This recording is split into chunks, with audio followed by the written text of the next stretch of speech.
You're watching Rules of the Game on Rider Nation Station, brought to you by Minster Bank, Plus One Professionals, Albert Sporting Goods, American Legion Post 323, Fowler's TV, Eagles Lodge, Speckman Automotive, Allglaze Audiology, Rabel's Auto Service, American Manufacturing Solutions, VFW 9289, Allglaze Equipment Rental, Guarneri's Pizzeria, Vogel's Bake Shop, and Schaff Auto Sales.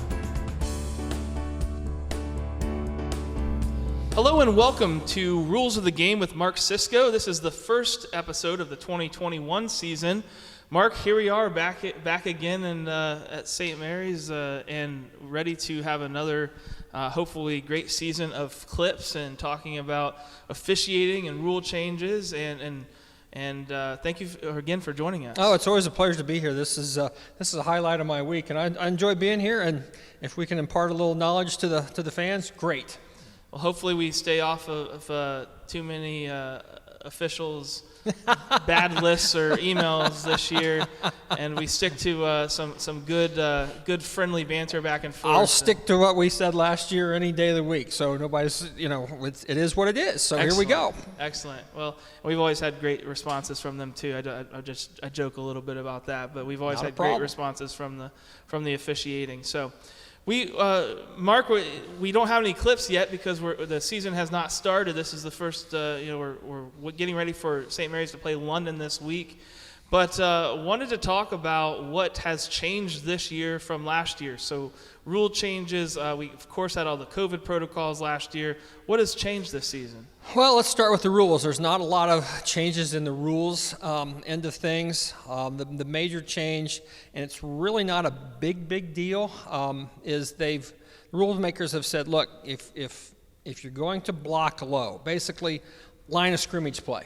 All right, if you're going to block low, it has to be immediately at the snap. Last year, years before that, you could block low if you were inside what's called the free blocking zone. People think of the tackle box in pro football or college game, but it's in the free blocking zone in high school. That's an 8-yard wide, 6 yards deep, centered on the football box zone, if you will. And there were certain restrictions. Number one, if the ball was still in the zone and the offensive lineman was on the line of scrimmage and the defensive guy was on the line of scrimmage, you could block low as long as the zone didn't disappear. This year, the block has got to be immediately at the snap. Even if the ball is still in that zone, quarterback still has it and is handing it off, 2 yards deep from the line of scrimmage, it's got to be now. Any hesitation whatsoever will be a foul for an illegal block below the waist. And, of course, blocking below the waist is illegal anywhere else on the field. And, again, if it's got to be immediate, it's got to be right now. So that's the biggest change. But most fans won't notice that.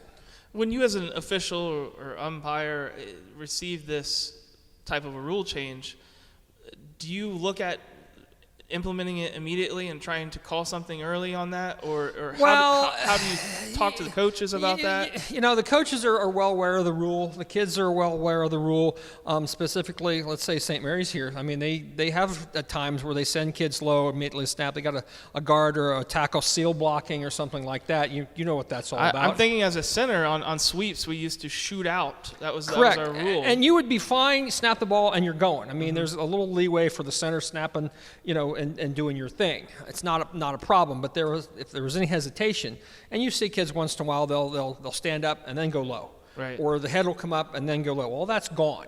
Okay. So, and for St. Mary's, really, they teach their kids, I know when I was a tackle, the seal block, I mean, you snapped it and you went right for a spot to try to seal that area. So, for them, it's really shouldn't be a big deal. Right. And for most teams, it's really not a big deal anymore. Yeah, I guess there would be some instances maybe of going to second level. So you're looking at a linebacker, and you're coming out and you're uncovered as an offensive lineman, looking at the linebacker. That would be too much of a delay. That would be not immediate at that point. So you've got to basically, if that linebacker is back there a yard off the line of scrimmage or whatever, and you have to take more than one step to get to him, then it's probably not going to be a legal block. And we were always taught to try to stay on their hips anyway, not to go lower. Not to be below the waist or anything along those lines. So for most teams, it's not going to be the big deal. What you'll have problems sometimes is an undersized back maybe trying to take on somebody coming through, last year that they could possibly cut them.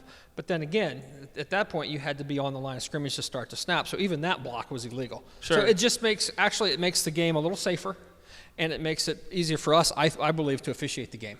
Right. You don't have to you can wait and see if it was a really obvious clip or not. I mean, you'll know immediate or not. I mean, right. And there is some judgment in that, what's immediate, what's not, but most of it will be pretty easy to deal with. Let's talk about COVID protocols. So, oh, yes. Last year we saw the sidelines spread out. Yep. We saw the centers centering the ball themselves. We saw teams sticking to, certain rules. They were the only ones able to touch their footballs. Correct. Any of that changed this year? As of right now, all that has gone away. Okay. The team box last year that you're referring to spread out has went back down to what it's mandated by the rules between the 25-yard lines. The centers no longer are keeping the football and coming out with it and placing it. We don't have to drop an orange beanbag at the spot orange of the beanbags. snap. I forgot about the orange beanbags. Right. So we don't have to do that. Now we have to, The one thing I would like to stay though, would be the players chasing the incomplete long passes and us not having to do that. Sure. But the receivers get really used to not doing that very quick in scrimmages like that. They just let them go now. So I would like to see that stay, but that's just the way. That's just for me. But all that other stuff that they need to do, the social distancing, the no captains, no shaking hands at coin toss, has been eliminated. Sure. Let's hope it stays that way. So no other rule changes. Is there any kind of emphasis that has been talked about in the preseason? There's always points of emphasis. One of them is sportsmanship, and that it tends to come and go, and it tends to be a point of emphasis each year. Legal blocks, low blocks, both offensively and defensively. So the low blocking rule applies both to offense and defense. Defensively, where you see it is if you have a pulling guard or a tackle coming around the end and you have a defensive end, maybe will decide to take out the lead blockers below the waist. That's forbidden. That's always been forbidden, but coaches are really honing in on that. Right. Those are the big ones. Illegal helmet contact is another one, but the kids are doing pretty well of trying to keep the helmets out of the game, so to speak. Sure. So, no, other than that, I think we're standing pat. Schedule-wise, I believe the playoffs have been expanded now to 16 teams. There's another round of playoffs that happen, yes, which is why we're starting so early in the season. Right. Normally, we wouldn't be starting the opening week until a week from now, which only means that the earlier seasons we're going to have one more week of warm games. One more week of a possibility of rain, thunderstorms, things of that nature that may go on. I mean, we've all been involved in rain delays and thunder and lightning, things of that nature. So it's just one more opportunity. But yes, there is another round of playoffs. More opportunities for teams to play, more opportunities for officials to officiate, and I hate to say it, but more opportunities for more money to flow into the coffers of the OHSAA, which, truthfully, they were operating on balances the last couple of years and dwindling what normally has been a nice budget surplus for them to keep things going. I know it's affected the schools where they've had to now pay tournament fees to get back in, and for many, many years those fees have been waived. So Hopefully we're back on a more even keel from here on out. Well, and I've heard from some coaches that they appreciate it because they may have a lot of injuries early in the season. They really turn it on mid-season, late season. So now they may have 3 losses, 4 losses, still make the playoffs, and still have a good run because they're a good team. Absolutely, and there's nothing wrong with that. That's good for the communities and for the teams. What you will see early on, though, are games that are probably lopsided. Right. When you have 1 versus 16 or something along those lines. But then again, you have the opportunity for big upsets too. Right. So that's why you play the game each week. Well, Mark, believe it or not, we've actually had some off-season questions sent in to us from some viewers. Here we go. Wanted to talk a little bit first about kicking. And somebody asked us, does the place kicker, have to use a tee for either field goals or kickoffs? The answer to that is no. Extra points, field goals is typically in college or pro. You see the kids put it on the ground and kick it off right off the ground. No, they do not. Even on a kickoff, you can kick off the ball, let's say to start a half, with a drop kick.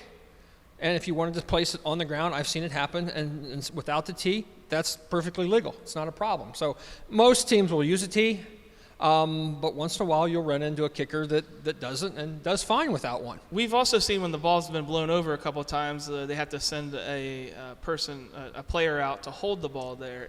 Can they choose to do that no matter what? Oh, they can do that right off the bat, but mechanically for officials, you get 2 strikes. You set the ball down, you approach it, it falls off, stop. We'll give you another chance to do it. If it falls off a second time, then we're going to get somebody in to hold it. Okay.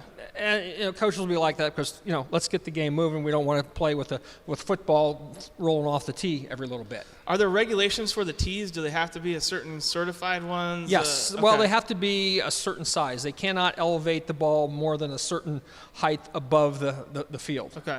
And if they're above that, then you're using illegal equipment, which carries, of course, penalties and everything else. Now, do we check those tees? No.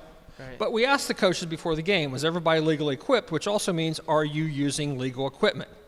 And we take their word for it, and we've actually never had an issue. Right. Now, on an extra point, sometimes whoever's holding the ball or catching the snap will have a block. Yes. Is that regulated as yes, well? Yes, it is. So it's got to be the same deal. It can only be so high. Okay. And they'll set it on the block, and then we'll kick it from there. And again, we've never had a coach question the other team's equipment or wherever. Right. And quite honestly, I'd have to pull the rule book out to get the exact measurement. Sure. And then you ask, well, do you have a tape measure? We do have a tape measure.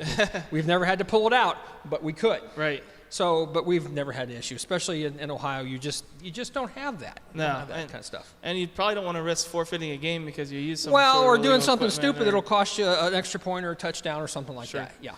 Let's talk then. One other question, also kicking related. Do the players have to wear shoes? Can you kick barefooted? You cannot kick barefooted. Okay. Shoes are a required piece of equipment no matter what position you're playing, and just because you're kicking the ball, you get no exemption. So you must wear some sort of foot covering, a legal foot covering, to kick the football. So there are regulations on the shoe, because I recall back in my high school, Ross Quohorse, our kicker, had a special square-footed. Yep, that's legal, shoe. that's fine, but the rule book lists certain things that cannot be used. Logging boots, okay. Ballerina slippers, those types of things. I mean, yes, it sounds, it sounds really odd, but they're in there because somebody tries to use something along the ways, and Sure. they specifically mention those things. So, and they have regulations on the size of the cleats and this and that. And again, coaches aren't going to do anything that's going to call their equipment into question. Well, you always hear a barefooted kicker here or a soccer-style kicker here. Not in using high school something, football. Doesn't happen. So good. Haven't heard of it in high school, so that's good to know that that's the rule, and that's probably why. So. Yep. Anything else that for this season that you can think of that we need to No, discuss? not really. I mean, we're just looking forward to getting the season started. And we mentioned the yellow bean bags. Now, last year was a marker of some sort. It could be, but some crews will be actually wearing the orange bean bags. Okay. Because they've changed the color on us. Okay. We went from when I started white to blue to black. And now we're back to orange because of the visibility factors. It's the little bean bags we're throwing to mark spots of fumbles or something like that. It's not to be used to mark where the football goes at the end of a play. Okay. Those are entirely different operations, but you may see some guys wearing those. Those are optional during the regular season. Come playoffs, then the crews that are working have to use those colors. So fans see the orange bean Hanging bags off on our belts, yeah, that's what it's for. Last year they were blue, and many years before that they were white. So yeah. All right.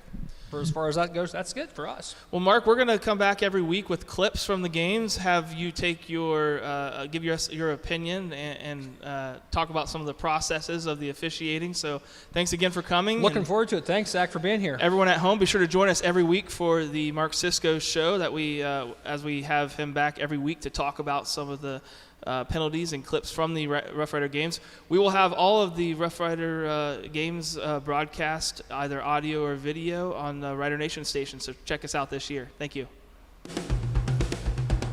You're watching Rules of the Game on Rider Nation station, brought to you by Minster Bank, Plus One Professionals, Albert Sporting Goods, American Legion Post 323, Fowler's TV, Eagles Lodge, Speckman Automotive, Allglaze Audiology, Rabel's Auto Service, American Manufacturing Solutions, VFW 9289, Allglaze Equipment Rental, Guarneri's Pizzeria, Vogel's Bake Shop, and Schaff Auto Sales. Thanks for watching another episode of Rider Nation Station. Help us help you by subscribing on YouTube or following us on Facebook.